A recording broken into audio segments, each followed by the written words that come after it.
Hi guys, welcome to the section on graphing rational functions. We've got two types of functions that we're going to be graphing today, so we're going to go ahead and get started with what we call the reciprocal function.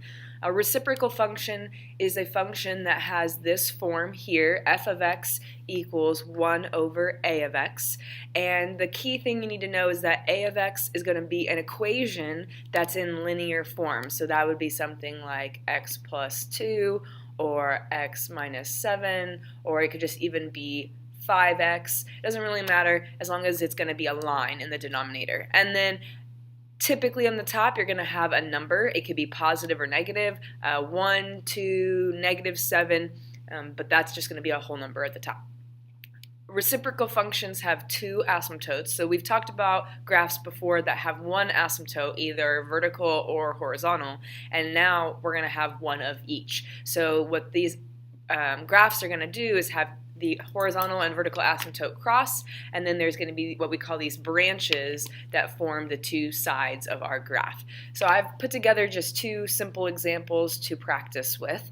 The first example is what we call the parent function. So it's the most basic reciprocal function that we can have, and that's f of x equals 1 over x. So what we want to first start by doing is plugging in some points. So I'm going to go ahead and make a quick little table off to the side and plug in some x and y values that are easy to calculate. So the first number I'm going to go ahead and plug in would be 1. So if I plug in 1, I'm going to get 1. If I plug in 2, I'm going to get 1/2. 3, I'd get 1/3. I'm going to plug in negative 1, and I get negative 1. Negative 2 gets me negative 1/2. And negative 3 gets you negative 1/3. And then I could also plug in fractions into the denominator. So if I plug in 1/2, that means I'm going to have 1 divided by 1/2. You could rewrite that as 1 divided by 1/2.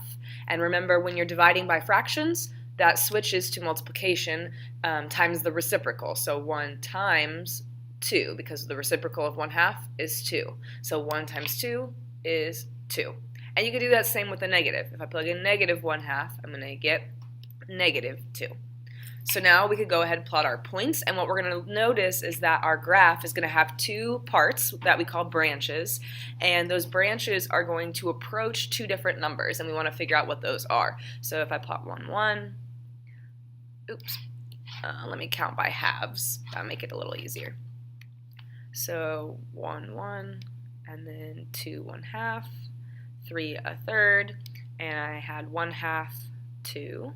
Now do the same for the negative numbers. So negative 1/2, negative 2, and then negative 1, negative 1, and then we continue. Okay, so there's my two branches, and notice that they both have this curve to them, and they get closer and closer to the x-axis and to the y-axis in both ways. So our asymptotes that we're going to be working with would be that y is equal to 0 and x is equal to 0. So the y equals 0, that's going to be our horizontal asymptote, and the x equals 0 would be the vertical asymptote. And I just label those HA and VA just for simplicity. So I'm going to go ahead and graph those lines, and I'll do them in green. So y equals 0 is the horizontal, x equals 0 is the vertical.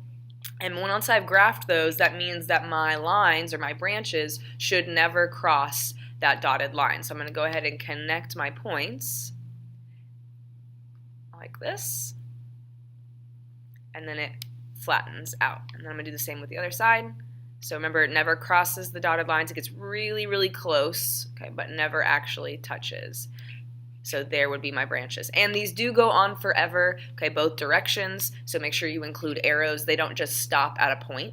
And then the last thing you need to do is identify your domain and range. So if we write the domain, remember we're looking at the x's, so if we go left to right on this, then we know that all my x's are going to work except for where this vertical dotted line is. So you could say that it's all real numbers except 0. Okay, so x equals 0 doesn't work, and the reason is because if I plug in 0 in the denominator, I have 1 over 0, and we can't divide by a 0. So that's why the x value 0 doesn't work. And then we could do the same thing for the range. So for the range, up and down, my graph goes on forever both directions, so all real numbers again, except for the horizontal dotted line, so except for 0 as well. Let's look at example 2, and then we'll get into the other types of rational functions in this section. Example 2 gives you f of x is equal to 2 over x minus 3 plus 4. Now you could go ahead and make a table for this one, but obviously if you compare the functions, this example has a little bit more in the equation than the first example did. So the easiest approach for these is to first find your horizontal and vertical asymptotes, and then from there you can go ahead and plug in your points. So I'm going to go ahead and find those first, and the easiest way to do that is to first set the denominator equal to 0. So I'm going to write x minus 3 equals 0 and solve for x, which gets us x equals 3. So that's going to be the vertical line that we need to draw in, because x equals a number is a vertical line. And then the last number, so this 4 here, is going to be the horizontal asymptote. So it's going to be y equals 4. So I'm going to go up to where y is 4 and draw the dotted line there. So finding those asymptotes to start will help you gauge what kind of points you need to plug in. So my suggestion when you're plugging in points is to pick points that are close to the vertical asymptote. So you want to pick x values that are around 3. That way your graph has some relatively easy points to plot. So if I do that, I've gone ahead and made a table for you already. I picked the points 4, 5, and 6, and when I plugged those into the equation, I got the points 6 and 5 and 4.7 for my y values. So I could plot those on my graph. So if I go to 4, 6, and then I go to 5, 5, and then to the point 6, 4.7. So notice that these points get really close to the asymptotes but never actually cross. Okay, and then I also plugged in 0, 1, and 2. So again, very close to my vertical asymptote. So I get 0, 3 and a third, 1, 2, and then I get 1, 3, and 2, 2. And again, slight curve to them, and they approach the asymptotes without actually crossing. And then if you wanted to get your domain and range for this, remember domain is going to be all real numbers except for x equals 3. So every x value but 3 would work. And then for the range, my graph goes up and down forever except where the horizontal is. So it's going to be all real numbers except where y is equal to 4. So it's very important to find those dotted lines, because not only are those going to help you with your graph, but they're also going to help you write your domain and range. If you have any question about the reciprocal functions, let me know. But now we're going to go ahead and get started with the rational functions. A rational function is similar to the reciprocal function, except it's got a little bit more of a complex formula. So rational functions are of the format f of x equals a of x over b of x. And I put this little note here, a of x and b of x are just polynomials. So in other words, those are just going to be equations that we're working with. There are 3 main rules that you need to know when you are graphing rational functions, and I've listed them here. The first is that you always want to try to find the zeros first. And remember, a 0 is just another word for x-intercept. And to do that, you're going to set the top equal to 0. So whatever equation's in your numerator, set that equal to 0 and then solve. To find the vertical asymptote, you're just going to set the denominator equal to 0. And that's what we did in the last example. So this is the denominator, or the bottom. And then to find the horizontal asymptote, you have to pay attention to the degree. And if you don't remember what degree is, remember if I have an equation here, my degree is my highest exponent. So in this case, my degree would be equal to 5. So what you're going to do is look at the degree of the numerator and the degree of the denominator and compare those values. So there are 3 different cases that we could have. The degree is greater than the bottom. That means there is no horizontal asymptote. If the degree of the top is less than the bottom degree, then the asymptote would be y equals 0. And then if the degrees are equal to each other, then we're going to use the leading coefficients in the formula. So, for example, I might have y equals x to the 4th plus 3x over x to the fourth minus 7. So in this example, both the degrees are equal, so 4 equals 4, which means that I have to look at the leading coefficient. And actually, I'm going to change this to 2 there. So my leading coefficients are the numbers in front of the highest power. So that's going to be the 1 and the 2. So my horizontal asymptote for this one would be that y is equal to 1/2. Okay, so if the exponent or the degrees match, look at the numbers in the front and write them as a fraction. Okay, let's go ahead and jump into an example here. We have f of x equals x squared minus x minus 6 all over x plus 1.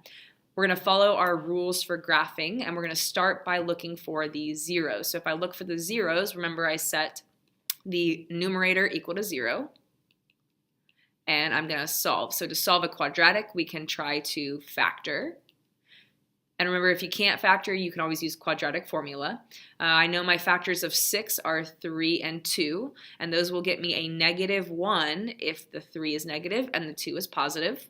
Then I can set those equal to 0 and solve for each of those. And I'm going to get that my x values for this graph would be +3 and -2. So I can go ahead and plot those points right away. So already we know we have 2 points on our grid. Step 2 says to look for the horizontal asymptote. And remember that, vertical. Oops. The vertical asymptote, and that is to set the denominator equal to 0. So x plus 1 equals 0. And I solve and get -1. And that means I'm going to go ahead and graph my dotted line at -1. I'll do that here in green. And then finally, step 3 says to find the horizontal asymptote, and that means to compare the degrees. So if you look at the degrees here in this problem, let me make this smaller, then the degree of the top is 2, and the degree of the bottom is 1. So when I compare those, I know that the top degree is greater than the bottom, which means that my horizontal asymptote does not exist. So you would say there is no horizontal asymptote. All right, so this one only has one vertical line in it, and now we just have to go ahead and plot points to graph our function. The one thing I want to mention is that rational exponents will not always have the same shape as the reciprocal functions. You're going to notice a lot of these rational functions might have 2 branches, they might have 3 different parts to them. So the more points you plot on these functions, the better and more accurate your graph is going to be. And I've gone ahead and made a table. Notice that I picked points positive and negative that are all going to help me get a variety of points to connect in my graph.